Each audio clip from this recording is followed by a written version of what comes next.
तड़कापुर गांव में झुमरू नाम का नाई अपनी पत्नी शर्मीली के साथ रहता था। वो बड़ा ही आलसी किस्म का आदमी था और थोड़ा बेवकूफ भी, लेकिन शर्मीली बहुत ही समझदार और तेज दिमाग की थी। एक दिन झुमरू भागता हुआ घर आता है। क्या हुआ? ऐसे भागते हुए क्यों आ रही हो, जैसे तुम्हारे पीछे पागल कुत्ता पड़ गया हो? अरे अरे वो चौधरी के लोग मुझे पीटने के लिए आ रहे हैं। क्या कर दिया तुमने? मैं तो तंग आ चुकी हूँ तुम्हारी हरकतों से। मैंने क्या किया? मैंने तो कुछ भी नहीं किया। तो वो लोग क्या पागल हैं जो तुम पीटने आ रहे हैं?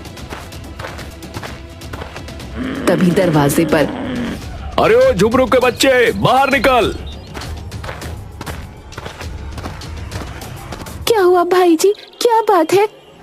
कहाँ गया झुमरू का बच्चा? तुम्हें पता है, वह चौधरी जी की हजामत बनाते बनाते सो गया और उसने बालों के साथ चौधरी के कान भी काट दिए। ओहो, ये तो बहुत बुरा हुआ भाई। अब गांव में लोग उन्हें कनकटा चौधरी कहेंगे। अपनी बकवास बंद करो। और कहाँ है वह झुमरू का बच्चा? भाई उसे माफ कर दो, अभी तो वो घर पर नहीं है। वापस आता है तो मैं खुद उसे लेकर चौधरी जी के पास आऊंगी और उनके बचे हुए कान, नहीं मेरा मतलब है बचे हुए बाल कटवा दूंगी। कोई जरूरत नहीं है उसे लेकर हमारे सामने आने की। चौधरी के नौकर वापस चले जाते हैं और झुमरू कुछ दिनों तक घर के बाहर नहीं निकलता। सुनते हो, आज 4 दिन हो गए हैं तुम काम पर नहीं गए। कुछ काम नहीं करोगे तो घर कैसे चलेगा? तुम तो जानती हो कि मुझे काम करना बिल्कुल पसंद नहीं है और रोज रोज मेरे पीछे काम पर जाने के लिए मत पड़ा करो। ठीक है, थोड़ी दिनों में भीख मांगने के लिए तैयार हो जाओ। भीख क्यों मांगूंगा मैं? क्योंकि घर में रखा सारा राशन खत्म हो जाएगा, फिर भीख मांगकर ही गुजारा करना पड़ेगा ना। तुम्हारे आलस की वजह से कोई तुम्हें काम नहीं देता, हर समय तुम्हें सिर्फ सोना होता है। अब मुझे नींद आती है तो सोऊंगा ही ना। मुझे समझ नहीं आता दुनिया में कौन सा ऐसा इंसान है जो खड़े खड़े सोता है। अपनी नींद की वजह से तुमने कितने लोगों से दुश्मनी मोल ले ली है, अब तो कोई हमारी मदद भी नहीं करता। झुमरू अपनी नींद की वजह से कितने ही लोगों के बाल काटते काटते कान काट चुका था और कितने लोगों की तो आधी मूछें ही उड़ा चुका था। अब लोग झुमरू को हजामत के लिए नहीं बुलाते थे। एक दिन राजा जी के यहाँ 12 साल बाद बेटा हुआ है। उन्होंने अपना खजाना खोल दिया है, गरीबों को दिल खोल कर दान दे रहे हैं। तुम एक काम करो, राजमहल चले जाओ, महाराज से कुछ मांग कर लाओ। क्या मांग कर लाऊं? अब ये भी क्या मैं ही बताऊं? खुद के पास भी थोड़ा दिमाग है कि नहीं, वही लगा लो ना। झुमरू राजमहल जाता है।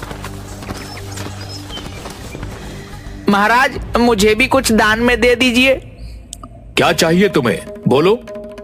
आज हम मुंह मांगा दान दे रहे हैं। महाराज, ये तो मेरी पत्नी ने नहीं बताया, पर आप कुछ भी दे दीजिए जो आपको ठीक लगे। अरे तुम कैसे आदमी हो, मैं मुंह मांगा दान दे रहा हूँ, तुम्हें जो चाहिए वो मांगो। महाराज, मुझे क्या चाहिए? मुझे तो बस सोने के लिए थोड़ी जमीन मिल जाए। ठीक है। महाराज झुमरू को गांव के बाहर एक जमीन का टुकड़ा देते हैं और झुमरू खुशी खुशी घर वापस जाता है। आ गए तुम? क्या लाए हो महाराज से? जल्दी से दो, मैं कुछ खाने का इंतजाम करती हूँ। महाराज ने मुझे जमीन का टुकड़ा दिया है। हे भगवान, तुम्हारे पास अकल है कि नहीं? हम जमीन के टुकड़े का क्या करेंगे? ये तो तुम्हारी गलती है। मैंने तुमसे पूछा था कि महाराज से क्या मांगना है, तुमने ही मुझे कुछ नहीं बताया। तो तुमने महाराज से क्या कहा? मैंने उनसे कहा कि आप मुझे कुछ भी दे दीजिए। महाराज ने कहा कि वह मुंह मांगा इनाम दे रहे हैं। वह बार बार मुझे ही पूछ रहे थे कि मुझे क्या चाहिए, इसलिए मैंने उनसे कह दिया तो मुझे तो जमीन पर सोने के लिए बस जगह चाहिए और महाराज ने मुझे जमीन का टुकड़ा दे दिया। हे भगवान, सिर्फ सोना और सोना ही तुम्हारी जिंदगी में है, इसके सिवा और कुछ भी नहीं। हमारे पास ना तो हल है ना खेत जोतने के लिए बैल, तो हम उस जमीन का क्या करेंगे? कैसे खेती करेंगे उस जमीन पर? तुम खुद चली जाती, तुमने मुझे क्यों भेजा? बस यही गलती कर दी मैंने जो तुम्हें महाराज के पास भेज दिया। शर्मीली बहुत समझदार थी, उसने ठान लिया था कि वो इस जमीन पर खेती करेगी। रात भर सोचने के बाद दूसरे दिन सुबह झुमरू को लेकर उस जमीन पर जाती है। मेरी बात ध्यान से सुनो जी, मैं जैसे जैसे करूंगी मुझे देखकर बस वैसे ही करते जाना और किसी से कुछ कहने की जरूरत नहीं है। ठीक है। शर्मीली और झुमरू जमीन पर इधर उधर घूमने लगते हैं जैसे वो कुछ ढूंढ रहे हों। जैसे ही एक राहगीर को देखते तो जमीन पर बैठ जाते। लोगों को ऐसा लगता कि वे दोनों उन्हें देखकर रुक गए। राहगीरों के साथ साथ नगर के 5 बड़े चोरों की नजर भी शर्मीली और झुमरू पर पड़ती है। ऐसा लगता है कि यह दोनों कुछ ढूंढ रहे हैं इस जमीन पर। तुम बिल्कुल ठीक बोल रहे हो, मुझे भी ऐसा ही लग रहा है, क्योंकि जब वे दोनों किसी को आते देखते हैं तो एकदम से रुक जाते हैं, मानो वह किसी दूसरे को ये नहीं बताना चाहते हैं कि वह दोनों क्या ढूंढ रहे हैं। काफी देर के बाद उनमें से एक चोर शर्मीली के पास आता है। क्या हुआ बहन, कुछ ढूंढ रही हो क्या? नहीं नहीं, मैं तो कुछ भी नहीं ढूंढ रही। अरे बहन, तुम मुझे बता सकती हो। अगर तुम बताओगी तो मैं भी तुम्हारा मदद करूंगा। शर्मीली पहले तो थोड़ी नानुकुर करती है, फिर चोर के बार बार कहने पर उसे बताती है। भाई, ये जमीन मेरे दादाजी की है। बहुत साल पहले उन्होंने इस जमीन में सोने और चांदी से भरा घड़ा कहीं पर दबा दिया था। उस जगह का सही पता बताने से पहले ही उनकी मृत्यु हो गई। मैं और मेरे पति उसी घड़े को ढूंढ रहे हैं, लेकिन आपकी बात किसी को मत बताना।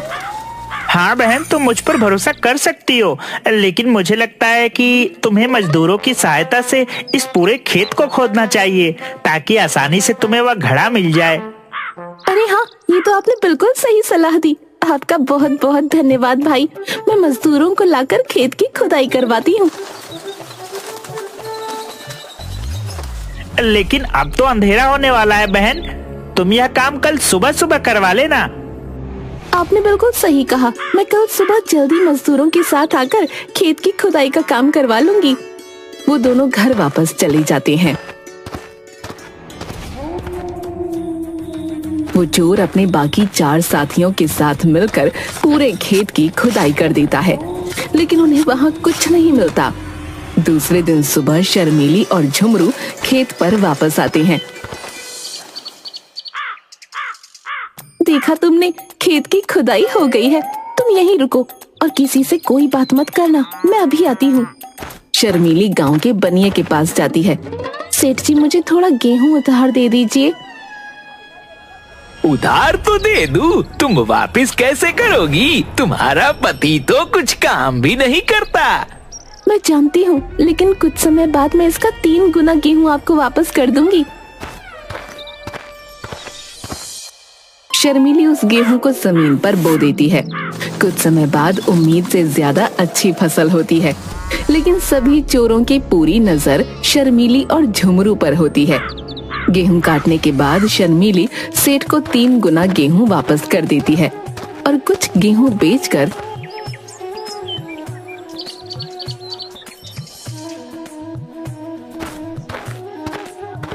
थोड़े सोने और चांदी के सिक्के खरीदती है। उस रात चोर शर्मीली के घर आते हैं। इस फसल में तुम्हें हमें भी हिस्सा देना होगा, क्योंकि तुम तो जानती हो उस जमीन को खेती लायक खोद कर हमने ही तैयार किया था। मैंने तुम्हें बताया तो था, उस जमीन में सोना मौजूद है। तुम इतनी मेहनत करने के बाद भी उसे हासिल नहीं कर सके, लेकिन वो घड़ा मुझे मिल गया और मेरे पास है। तुम्हारा उस पर कोई हक नहीं। मैं तुम्हें कुछ नहीं दूंगी। ठीक है, तुम संभाल कर रहना, हम अपना हिस्सा खुद ले लेंगे। एक चोर घर में छुप कर बैठ जाता है, लेकिन शर्मीली उस चोर को घर के अंदर छुपते देख लेती है। झुमरू चोरों की बात से थोड़ा डरा हुआ था। तुमने बेकार में ही चोरों से दुश्मनी मोल ली, अब ना जाने वह क्या करेंगे। डरने की कोई जरूरत नहीं है। हाँ, तुमने वह सोने और चांदी के सिक्के कहाँ रखे हैं? मैंने दरवाजे के नीचे घड़े में सिक्के रखे हैं, उसके ऊपर मिठाई रख दी है। अब तो 5 में से सबसे समझदार मैं ही कहलाऊंगा। रात को जब ये दोनों सो जाएंगे तो मैं वह घड़ा लेकर बाहर निकल आऊंगा। रात को दोनों के सोने के बाद वो बाहर छुपे अपने साथियों के पास घड़ा लेकर जाता है। ये लो, मैं अकेले ही सिक्कों का घड़ा ढूंढ कर ले आया। तुम तो बड़े हिम्मती निकले, हम सब तो ऐसे ही तुम्हें कमजोर समझते थे। अब तो मान गए। बड़ी मेहनत करी मैंने, मुझे भूख भी बहुत लग गई है, इसलिए आते आते इस घड़े में थोड़ी मिठाई भी रख लिया है। चलो पहले हम सब बैठ कर ये मिठाइयाँ खाते हैं। सारे चोर मिठाई निकालकर मुंह में डालते हैं, लेकिन शर्मीली ने मिठाई की जगह मिर्ची के लड्डू बनाकर रखे होते हैं, जिसे खाकर उनकी हालत खराब हो जाती है। दूसरे दिन सुबह वो सारे चोर बहुत गुस्से में वापस शर्मीली के घर जाते हैं। आ गए तुम लोग, कैसी रही रात की दावत? तुम्हारी शक्लें देखकर लगता है दावत बड़ी ही स्वादिष्ट थी। तुमने जो किया वो बहुत गलत किया है, अब तुम सावधान रहना, हम तुम्हें नहीं छोड़ेंगे। एक चोर मौका पाकर वहाँ छुप जाता है। शर्मीली उस चोर को छुपते हुए देख लेती है। रात को तुमने उन सिक्कों को कहाँ रखा है? मुझे तो चोरों की बात से डर लग रहा है, ना जाने वह क्या करेंगे। तुम फिक्र मत करो, मैंने उन सिक्कों को नीम के पेड़ पर लटका दिया है। वहाँ उन चोरों को क्या, उनके परदादाओं को भी शक नहीं होगा। खुद को बड़ा समझदार समझते हैं ये दोनों। नीम के पेड़ से सिक्कों की पोटली तो हम बहुत ही आसानी से उतार लेंगे। घर के बाहर अपने साथियों के पास जाकर वो पेड़ की तरफ इशारा करता है। वो देखो, इन बेवकूफों ने सिक्कों की पोटली ऊपर से पेड़ पर लटका रखी है। मैं पेड़ पर चढ़ता हूँ। लेकिन वहाँ सिक्के नहीं, मधुमक्खियों का छत्ता होता है। चोर अंधेरे में छत्ते पर हाथ लगाता है तो एक मधुमक्खी उसके हाथ पर काट लेती है। वो अपने हाथ को अपनी कमर पर रगड़ता है। नीचे खड़े बाकी चोरों को लगता है कि वो सिक्के अपनी जेब में डाल रहा है। तभी एक दूसरी मधुमक्खी उस चोर को काटती है। वो फिर से अपने हाथ को जोर से झटकता है। तुम ये जो कर रहे हो वो ठीक नहीं है। आज तक हमने जो भी चोरियां की हैं, वह सब मिल बांट कर लिया है। आज तुम बेईमानी कर रहे हो। मुझे किसी ने काटा। तभी दूसरी मधुमक्खी उसके सीने पर काटती है। चोर जोर जोर से अपना हाथ सीने पर मारने लगता है। नीचे खड़े चोरों को अब लगता है कि वो सिक्के अपनी ऊपर की जेबों में भर रहा है। हमारे साथ बेईमानी करने की सजा तुम्हें जरूर मिलेगी।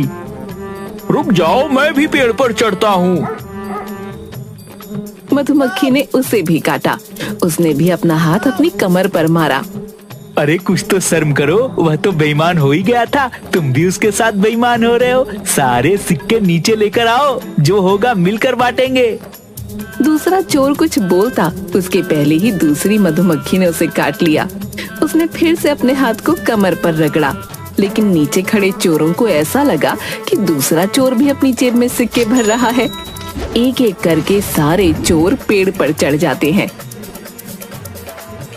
रुक जाओ तुम सब के सब अपनी अपनी जेब में सिक्के भर लिए तुमने। अब बाकी के बचे हुए सारे सिक्के सिर्फ मेरे हैं और किसी के नहीं। वो पूरी ताकत से छत्ते पर हाथ मारते हैं, जिसकी वजह से मधुमक्खियाँ बुरी तरह से सबको काट लेती हैं और वो सब पेड़ से नीचे गिर जाते हैं। मुझे नहीं लगता कि अब वो पांचों चोर कभी हमारे घर की तरफ वापस आएंगे। लेकिन कुछ समय बाद घर के बाहर कुछ आवाज आने लगी। ये तो उन चोरों की आवाज है, ये फिर से वापस आ गए। लेकिन कोई बात नहीं, मैंने इन बेवकूफों को पहले भी चकमा दिया है और आज तो इनको सबक सिखा कर रहूंगी। उसने अपने पति की हजामत करने का उस्तरा हाथ में मजबूती से पकड़ा और खिड़की के पास खड़ी हो गई। एक चोर ने खिड़की से अंदर झांका तो शर्मीली ने उसकी नाक काट दी। खिड़की पर कोई नुकीली चीज टंगी हुई है, ध्यान से। एक एक करके सारे चोरों ने खिड़की से अंदर जाने की कोशिश की और शर्मीली ने सबकी नाक काट दी। सिर्फ एक चोर की नाक बच गई। वो किसी तरह अपने साथियों को लेकर वहां से हकीम के पास गया। मुझे लगता है कि अब ये चोर कभी वापस नहीं आएंगे, उन्हें काफी सजा मिल चुकी है। तुम सही कह रही हो, मेरे साथ रहकर समझदार हो गई हो तुम। दूसरी तरफ चोरों को ये समझ आ चुका था कि वो इतनी आसानी से शर्मीली से कुछ नहीं ले सकते, इसलिए वो भेष बदलकर राजा के पास उसकी शिकायत लेकर जाते हैं। महाराज, शर्मीली और झुमरू ने हमसे अपनी फसल का आधा हिस्सा देने की बात कहकर अपने खेत में खुदाई का काम करवाया, लेकिन बाद में जब फसल अच्छी हुई तो वह अपनी बात से मुकर गए। वह दोनों हमें फसल में कोई हिस्सा नहीं दे रहे। महाराज, आप हमें न्याय दिलाइए। शर्मीली और झुमरू को दरबार में बुलाया जाए।